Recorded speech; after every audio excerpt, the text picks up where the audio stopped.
There was nothing else at all in the whole world but football.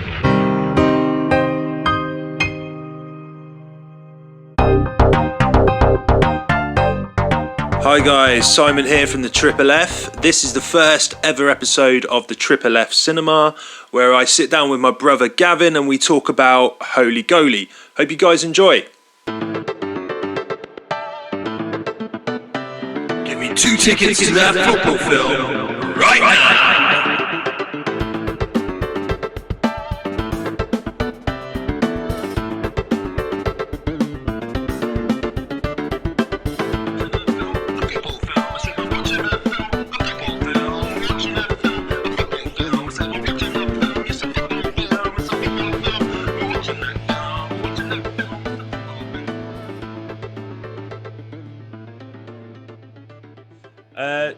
So I've seen Holy Goalie, and my God, I don't think there's a harder film that I can remember watching for a long time. And when I say hard, I don't mean that it was like shocking or provocative or controversial in any way.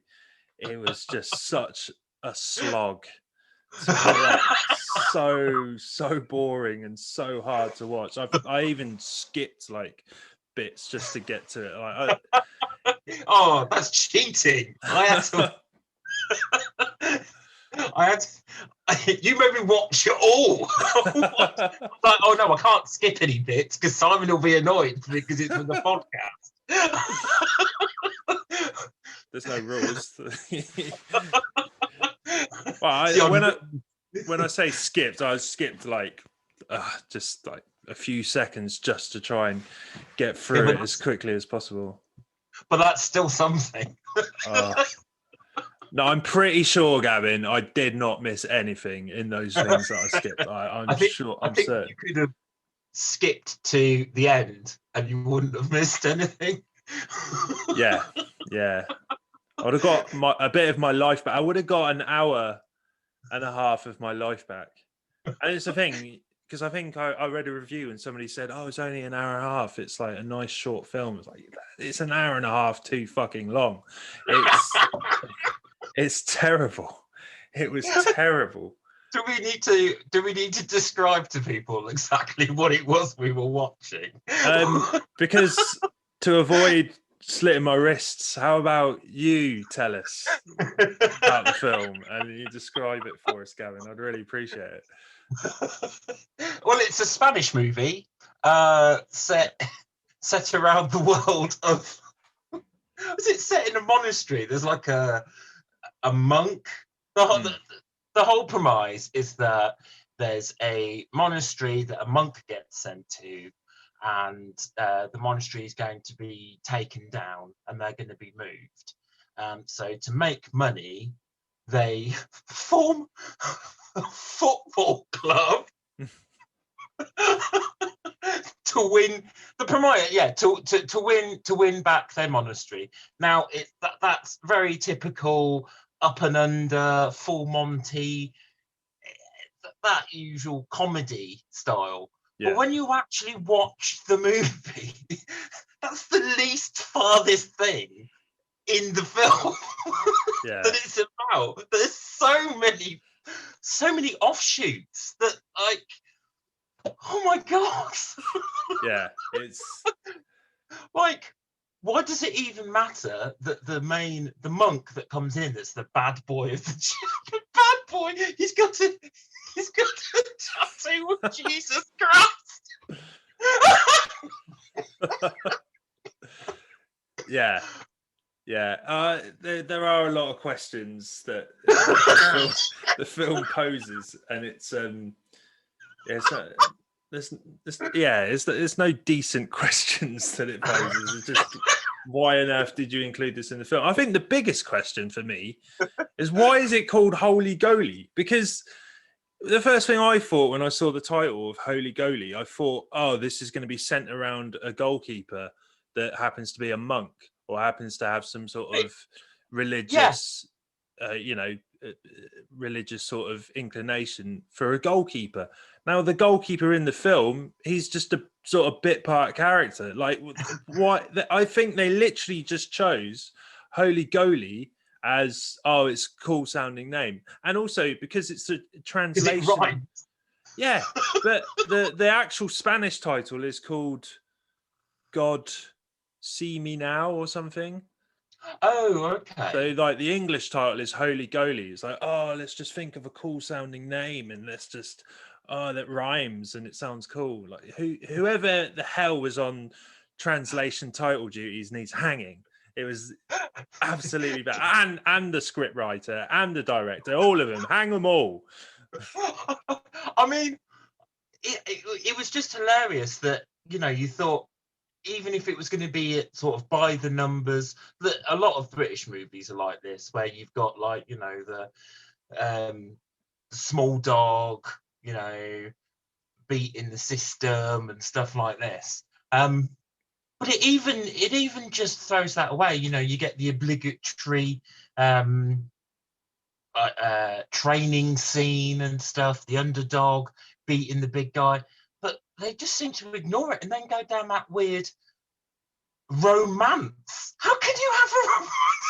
I mean, let's The speak whole about, romance side was ridiculous. yeah, let's speak about the romance, because that's possibly one of the most shallow sort of love interest. I'm not too happy with seeing a sort of love interest, just a big cliched, you know, romance developing for the sake of it. But if you're going to do it fucking properly. I mean, like, what was the connection between those two? They grew up together. It's like they just went, how can we get her to be, oh, she knows him. There we go. That's Yeah. It was just nothing believable to their relationship and how it blossomed whatsoever. And then, like, when he spent that time with her mates, they were just dicks to him. Why on earth would he, like, want to leave everything that he's trained his whole life for? He's been, like, how old is he? Like 20 or something. So 20 years, he's been a monk. So he decides, oh, okay, I'll go and have a party with these douchebags. And he, at the end of it, he thinks, yeah, I'm gonna, you know, get my way. I'm gonna leave everything that I've trained hard for and worship my life for this It's thing. not even like he loved, like there was any reason why he loved her apart from that they grew up together. Like it just, and then she was fondling his balls at the beginning of the movie when he got kicked in the ball. It just, yeah, that as well. Because what, like, okay, he gets a ball, the football gets kicked into his goalies, and that therefore makes one of his testicles go up into it. Like that would never happen. And I mean, I've never played football. So, I mean, does this happen? Do you need to get... And as well, like, when she was performing the surgery on him to like fix his... Is that even a real thing? Well, yeah, apparently. But he was just sitting there as if he was getting his toenails cut. There's no way, like, in a chance in hell, that he'd be able to sit through that pleasantly. It was that whole romance, and then at the end, he it's at the end. I mean, sorry for spoilers, guys, but please don't watch this movie. It's at the end, like when he goes back to the guy that's brought him up. That's, you know, he's just like, well, I'm just leaving you, and he's just like, oh yeah, no, that's fine. Yeah, I've just taken my heart. You know, there was no reason like, oh, I've fallen out of God, or I don't believe in God anymore. It's just like, no, I just want to get my rocks off with this girl. Yeah. And it's exactly like you say as well, that, you know, it's so formulaic in the sense that, you know, dodgeball, basketball, and more specifically speaking, Mike Bassett and Mean Machine, these football films that have this sort of comedy format to it and then incorporate football with it. The difference with them is that there's actually some comedy in it. This is just although it attempts to be comedic, I just didn't laugh once. I did not laugh once. It was just... I laughed in pain. Yeah. It's the only way to survive. It was I could even see what it was trying to do. Like, it was trying to get away from that formula when all they needed to do was follow it. Just follow it, and the film wouldn't have been great, but it would have been a lot better than what they came up. Yeah, and also, I don't know if it's the Spanish, and I'm not. I mean, culturally, I don't obviously want to say that all the Spanish are like prejudiced against disabled people, but what the fuck? Oh yeah, that disabled guy. Yeah, like again, like he, sort of going back to the formulaic side of things, that obviously they've tried to incorporate him as the comedy relief, but that's just extremely poor taste, in my opinion. Extremely poor taste. Like, you could get away with that in the, sort of in the 90s, you could get away with that kind of thing. But I mean, nowadays to sort of do that, no, I was at one point when he tried out for the team, and he just gently brings him down, saying, "No, you'd make a really good manager." And I'm like, please don't. Please don't. As well, it just sparked my memory. But the at the start of the film, where Simon, he scores a goal, and I think it was because the disabled guy, the assistant coach, sort of gave him a tactic to use in a game, and they ended up scoring. But see, that guy Simon, he actually just, as a celebration in tribute to the disabled coach. Oh my God. I'm not going to replicate it because it was bad. But he basically, is that what he was doing? Yeah, he was walking like it. Yeah, he was like walking like him, and then fell on the floor just as a sort of like. Yeah. Oh my God! I just thought it was some sort of weird thing. I didn't realise that's what he was doing. Yeah. That's really bad. Yeah. And as well, like in the film, they did, and I thought, okay, this film's obviously going to be such a cliched bag of tricks, and they used the one trick I knew they were going to use, and it's a trick every sports comedy film uses, and it's when there's a ball in flight, and the camera tracks the ball, and the ball's spinning at the same time. It's like like I'm sure, what's Air Bud? I'm sure that's done it a few times. And like we mentioned before, Mean Machine, Mike Bassett, like just come up with a different shot. I think every football move. Well, no, I can't say every football. I doubt the Damned United use that shot. Yeah, I'd hope not. But you know the one I'm talking about. So like, it's almost as slowed down. So usually you have like a player or an opposition. He's standing there and he's going to get the ball in the face. It's just that awful, terrible shot, which probably was quite funny and innovative in like the 80s. But for some reason, the director of Holy Goalie thought it was quite apt to use it in 2019 when it was made. It was. I don't know. I mean, I think making a film about football is difficult anyway. I think any sports movie, but then again, I suppose, as you say, it's like a generic comedy. Like, it could have been any sport. I'm sure I've seen them recently do it with synchronized swimming and stuff, and but this was just they just threw it in as a afterthought almost, because there was, what was all that about the main guy? I don't even think he was the main guy in the end. The guy that was like the bad boy, the monk. I don't even think. Yeah, like he was. What was his name? Alan Hernandez was the actor, and he was Father Salvador. But I know what you mean. It was like he was the sort of main central character, and then all of a sudden it all became about Simon and Sarah, and it was just so weird. But I think with with the film, you could pretty much just sort of stack it. I think the first part of the film, because like you say, it just completely deviates and goes off in a really crap direction.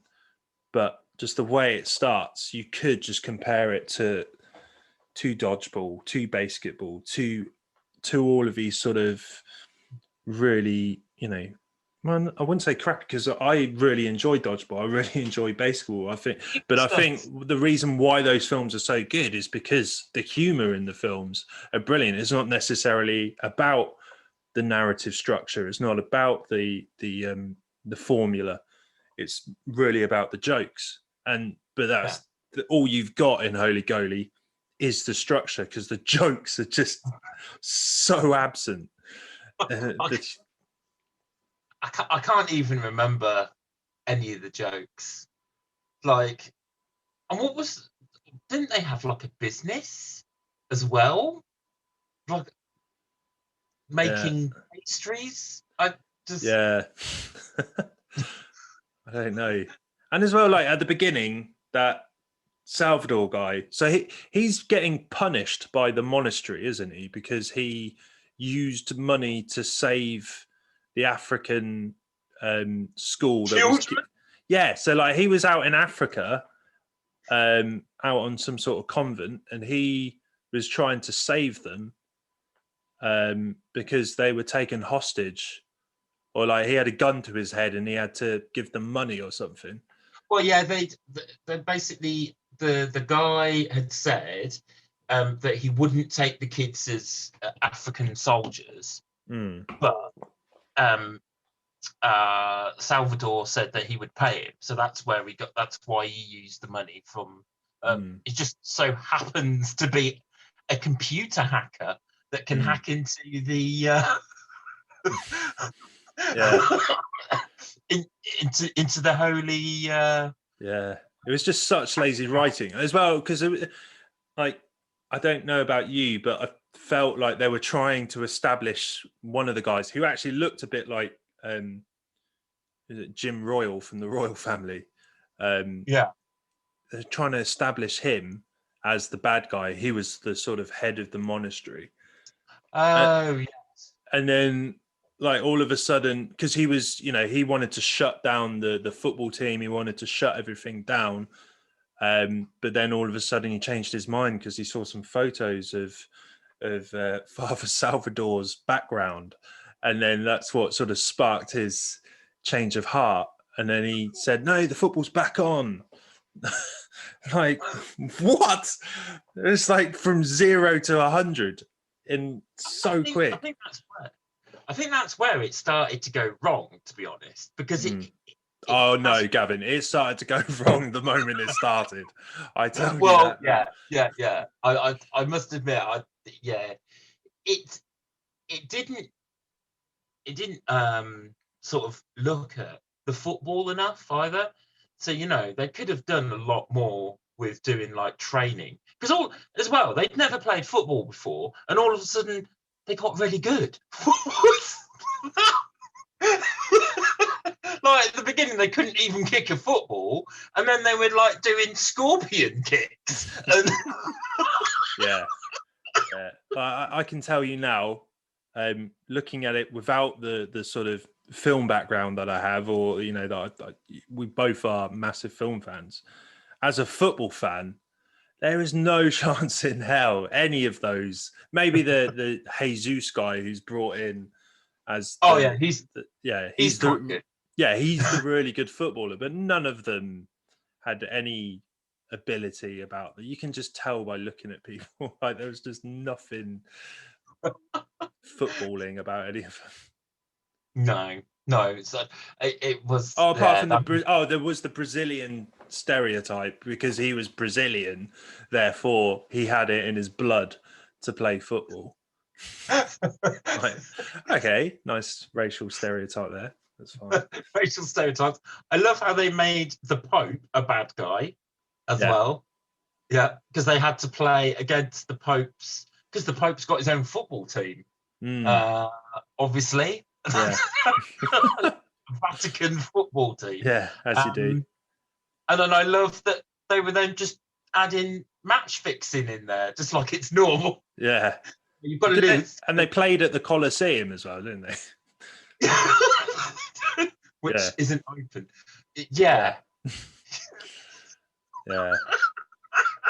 But Oh, I don't know. I was about to ask you, is there any sort of saving grace from the film or anything positive at all that you can think of? Because when I asked that question, I suppose if I really, really, really, really had to dig deep in the sort of barrel of any salvation, I would say that the fact they stole the Pope-mobile is some sort of like very small chuckle moment. But that was probably maybe the funniest bit, but even that wasn't funny. But that's how bad. But yeah, I think that, as you say, scraping the barrel for the best bit. That and taking them. That was quite funny, actually. Taking them to a strip club the night before the match. Yeah. What's the F? What's the F? Yeah, and that was the disabled guy's idea, wasn't it? Or was that his? Or was it his idea? It was his plan, I think. Yeah, there was they seemed to be quite well versed with the sort of activities of the devil, if you will. There was a lot of things that it was just so casual as well. Every time they went to like a strip club, or Simon went to go hang out with Sarah and her friends, and they were like drinking and doing drugs, it was just like such a casual thing. I'm pretty sure if any of that happened in real life in a monastery, like you wouldn't see the light of day there ever again. It's not it's not a great film at all. I did just remember another part where they were really trying to force a bit of humor, and it was when that sort of aforementioned villain guy that they tried to establish, when he just it just had absolutely nothing to do with anything, but it was when he was doing the ironing in the monastery, and he was like dancing to some funny song, and they were really, really trying to push this as some sort of bit of comedy. I think I liked the song. I think that I remember like, oh, it's a pretty cool song, but do I really need to watch this? I think I remember, and that's just reminded me as well, the end of the movie, when it comes down to funnily enough, it went to penalties, which is a bit of a shock. This is a guy that never played football all the way through the movie. Yeah. And then took the last penalty. Yeah. What? And took it really well as well. It was a good penalty. But yeah. No. What? Yeah. He wasn't even a player. But it just goes back to, like you say, how a bunch of these guys who'd probably never played football in their life, and then after a bit of training, they're all of a sudden Lionel Messi. It was awful. But the another thing that really gets my goat is when there's a free kick that the goalkeeper takes, the Holy Goalie, who should be. He takes a free kick, and you see this a lot in films as well. But the trajectory of the ball was going like so low and sort of like toward the wall. Yet when they cut to another shot, when it actually goes in the goal, it's like up. That's not what are you doing? That's so basic. Just get him to take the shot properly. Oh yeah. I mean, we shouldn't be surprised from a film of its caliber, to be honest. So So you're recommending that to everyone then? Yeah, I think as we've sold it so well, I would say, everybody, it's on Netflix. And yeah, go check it out. Go waste an hour and a half of your lives like I did. Oh, yeah. Oh, if you want to see how not to do a movie, Yeah, it's pretty much. yeah, there isn't much. There is, as you say, it's very hard to find any positives about it. But no, Yeah, no, sorry. yeah, it really was bad. But yeah, it's what can you do? Yeah. So what's next? She's the man. No, please not. No. The next film that I'm doing for FFF Cinema, I'm talking about The Match. But then after that, the next one I want to do with you, because there is a film coming out at the end of February, which is a documentary about Pele, and the trailer that I've seen for it looks really good. So if you're up for doing that, that'd be really cool.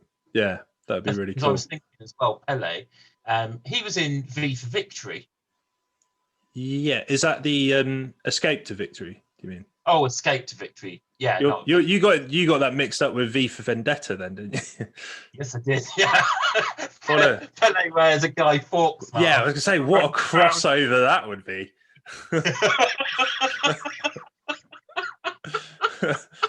Like, what would that be? Would that be like V for Vendetta, but they're all footballers? Or like V for Vendetta, or they've all got Pele masks and Bobby Moore masks, Steve McQueen masks. Is Michael Caine in Escape to Victory? Yes. Yeah. Yeah. Bobby Moore, Michael Caine, Sly Stallone. He's the goalie, isn't he? Yeah. So yeah, he could have been a Holy Goalie. That would have been better. It would have been. Yeah. Yes. I mean, anyone would have been better. Even Jason Statham. Is it Jason Statham in Mean Machine? Yeah. Because he's actually called the Monk as well, isn't he? Yes, I think so. Yeah, that would have been more apt to call that Holy Goalie. Yeah, not this. Definitely. But there's good movies and there's awful movies. Yeah. And then there's Holy Goalie. If you had to give it a rating, what would you? Can I give it 0 out of 10? Yeah, absolutely. And I would be extremely irritated if you gave it anything higher than that. So I don't know why you're asking me that in such a surprised way. My God, you're obliged to give it 0 out of 10. Otherwise, I'll come home out of quarantine and I'll hunt you down. Considering you are in a different country, that is quite close. Yeah, it's not easy these days. No. I mean, it's I'm usually very nice about movies, and I can see the good side, but there was nothing good about that film. Maybe like the production values, like the camera was pretty decent, the lighting, and it all looked pretty like. It did look professional, didn't it? It wasn't like a camcorder job or a lot of film nowadays that look like the Blair Witch remake stuff, Which also surprises me that, if you're going to put that much money into the production side of things, then at least put a bit of effort in for the screenwriting of it. I mean, it'd be interesting to know, because is it a cultural thing? Did the Spanish find this funny?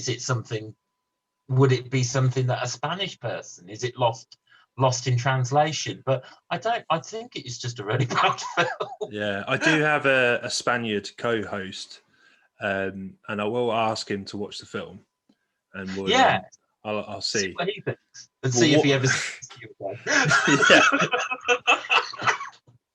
Yeah, it's funny. He's never carried on doing the podcast with me. Yeah. Yeah, he asked him to play that. Yeah. No, I'll see what he says. But but at the same time, I will tell him, like, you really don't have to watch the film because I like Robert. I don't want to. I don't want to harm him that bad. No. This is where you'll find out that like it's just Lost in Translation. It's the funniest film in the world. Yeah, maybe. Because I did read a review. They gave it a 10-star review saying it was really, really funny. Yeah. But I don't know if that was a planted review because that could be. But yeah, you get a lot of those on IMDb, don't you? Yeah. So, but I look forward to seeing your review of the match because I did end up watching that. I won't say anything because you've got a whole. Is it better than Holy Goalie?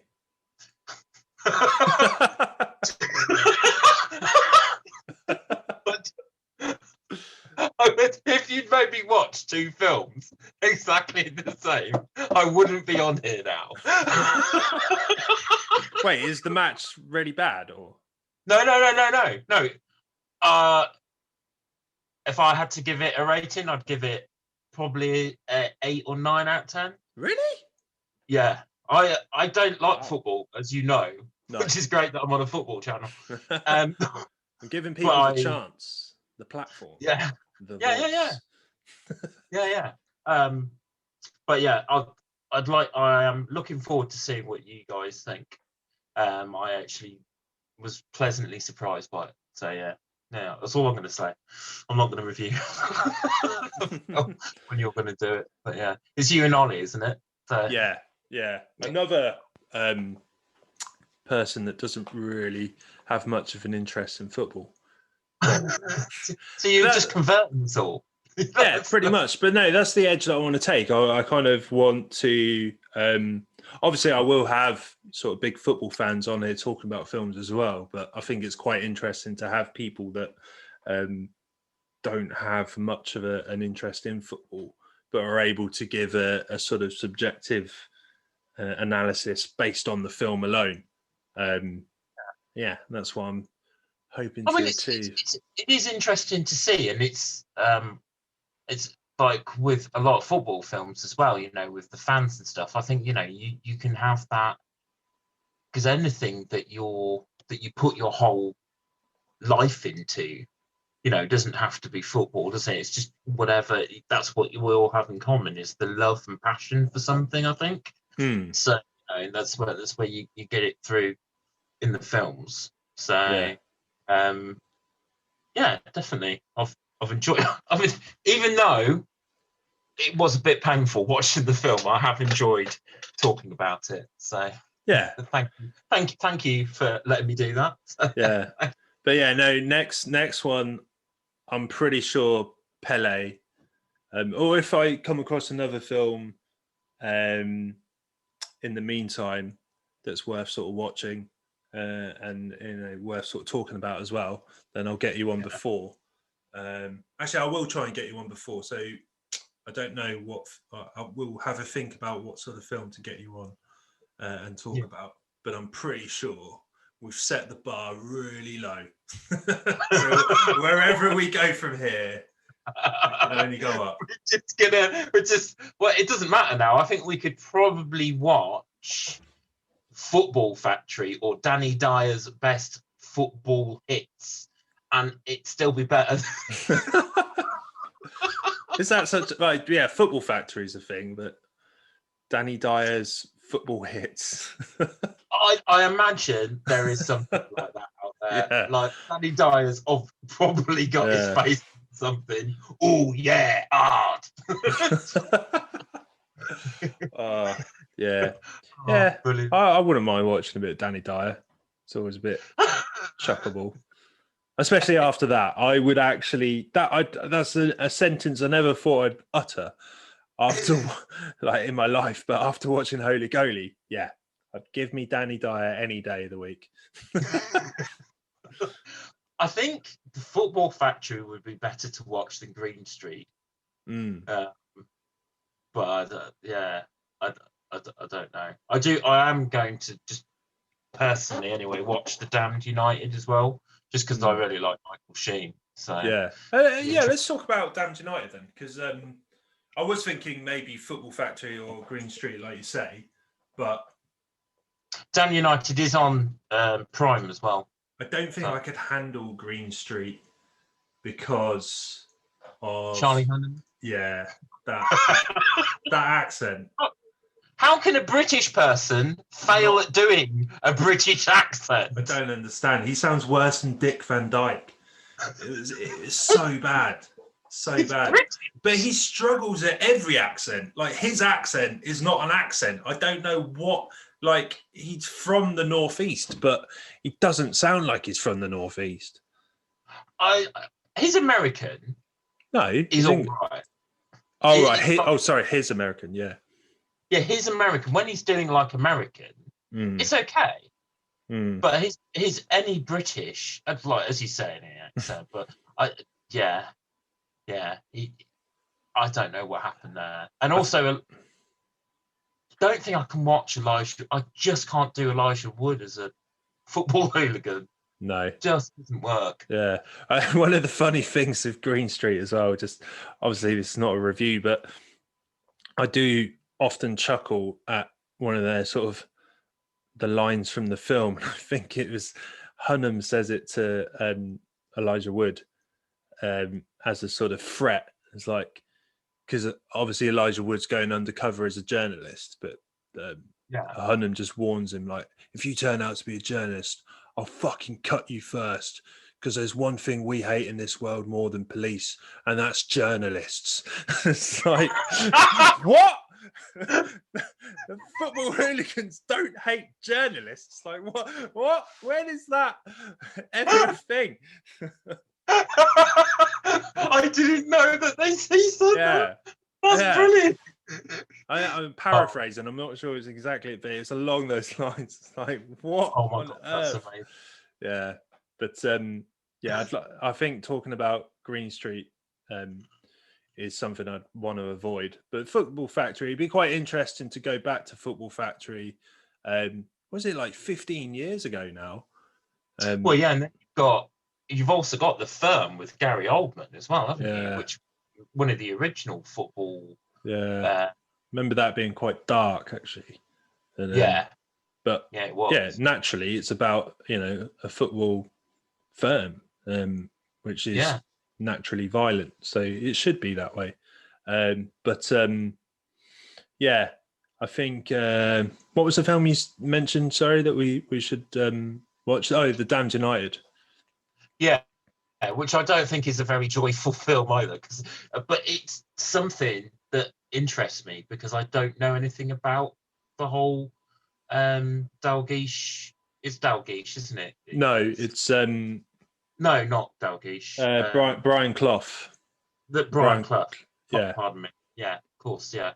The whole that would have been a very different film. Yeah, you'd need subtitles for that one. Yeah, the whole Brian Clough, because he was only in charge of Leeds for, was it something like 5 weeks or something? Yeah, it was a very, very short term. But it's one of those that you would at the time, I think, as a fan or just anybody in the media, I think they all just saw, this is going to be such a great appointment.